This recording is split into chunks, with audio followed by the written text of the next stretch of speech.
So try that, and I think that'll help you out and get you deeper without having to buy a full sinking line.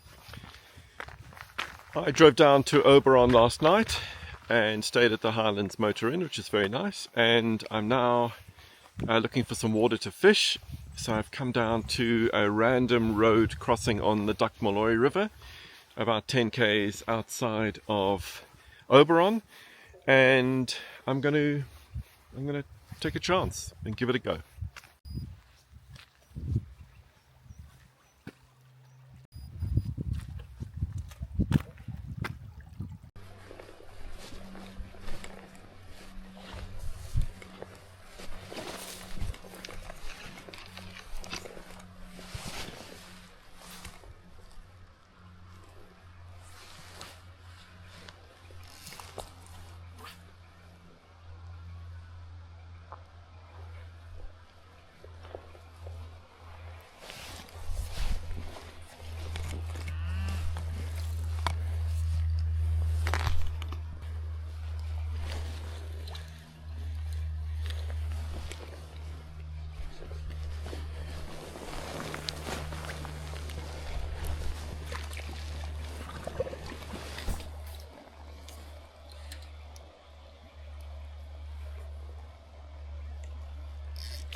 Oh no.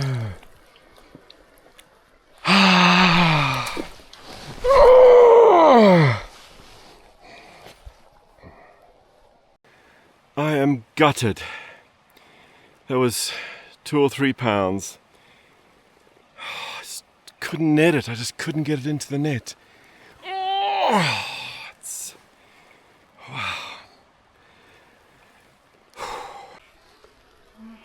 Fishing a random section of the Duckmaloi, and I came to this pond, which is the first pond I've come to, pool that I've come to that's actually quite deep. And I'm fishing my Thomas & Thomas Euro nymphing rod, but I'm fishing a dry dropper because the water's very, very shallow and not moving that fast. So it's a 10'9" Thomas & Thomas 3-weight with a Bauer Euro nymphing reel, and then a 12-pound sunline to a micro swivel, and then some sighter, and then 5x below the sighter. And I've got one of Tom Jarman's Tabernas dry flies as the dropper, and it's on a dropper tag. And then down below it, the fly that I actually hooked it on, which is a good old pheasant tail nymph, very lightweight pheasant tail nymph. And I'm fishing the pheasant tail about a foot below the dry. And so this is sort of where the current is, and I can see it's deeper. It's one of the few places in the river that I can't see the bottom.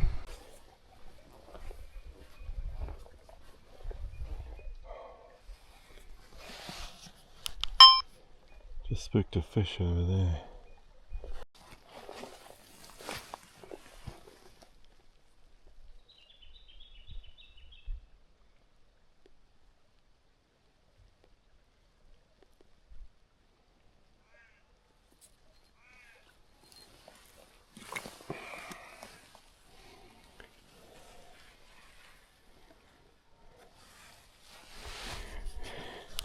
Certainly thought that was a fish.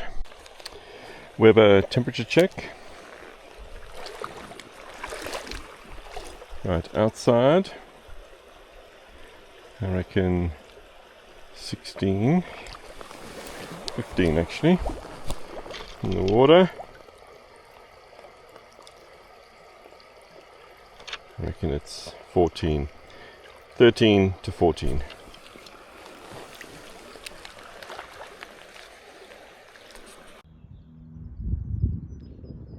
It's a platypus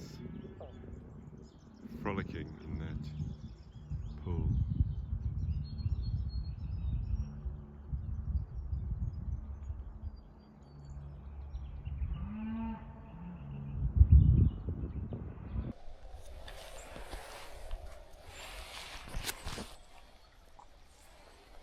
Something there.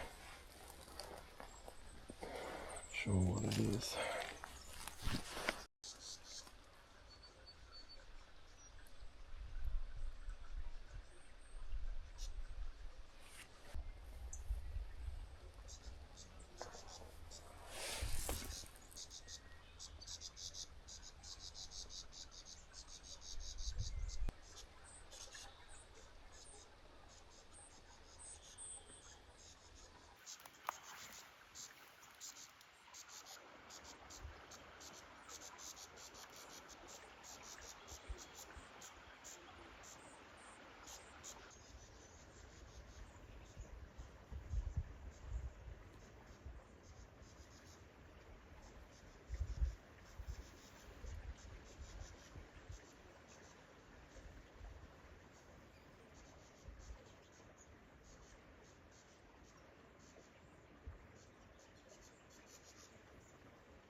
Wow, so I'm not sure if you saw that, but it was a feeding trout right at my feet. He's actually up over there now.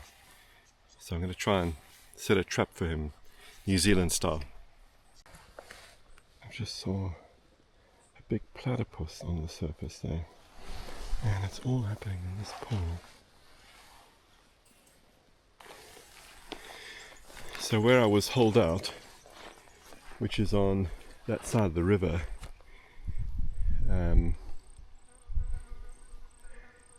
in front of me, the pool was just full of little yellow leaves, and I didn't see how the trout was going to see. I don't see how the trout is going to see my fly. So I've crossed to the other side of the river, and there definitely seems to be a bit of activity up in the top section of the sort of the pool where the water's coming in. So I'm going to go and crawl up there and cast it in. I think I completely messed that up. That fish was just rising, cruising around the pool like full New Zealand style circuit, and I decided to come and fish it from the top of the pool. So I went down river to cross, but I didn't go very far down, and I reckon I sent some waves up into this pool, and I think I've put it down, which is disappointing because I've only seen one fish. Well, I've hooked a fish, lost it, and then I saw this fish when I was walking down the river, and then I saw the fish when I was stalking it, and now it's all gone. Oh, man, it's just got to be more patient.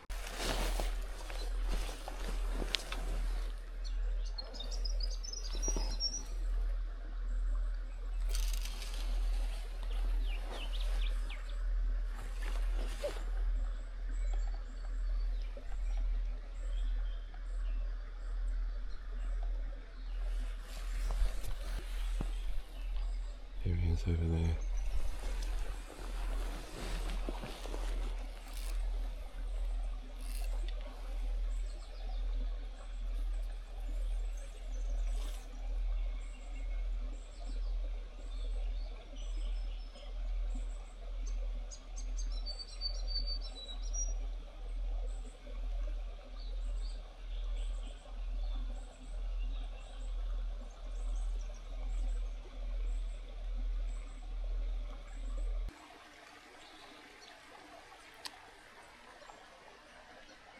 Well and truly defeated by the big brown trout in this pool.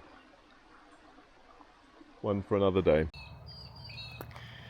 On my trip to Oberon on Friday night, I remember seeing a burnt vehicle out of the corner of my eye, but I was in a hurry to check in at the motel, so I didn't think much of it. And today I have just been told that this is Mark's discovery, who I fished with last Sunday. So that is what a burnt out disco looks like.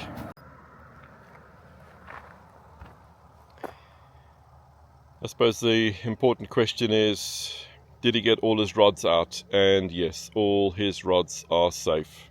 Well, I'm not going to say that I was completely defeated by the Duckmaloi. I didn't get anything into the net. I did get a fish close enough to the net that I bumped it with the net, but I couldn't actually get it in. He was too wily for me. I'd say that was a brown, maybe 2.5, maybe 3 pounds. And then I saw another one, and I spent quite a bit of time with that other fish, but no joy. And I saw a platypus. So always good when you see a platypus. All in all, a good day.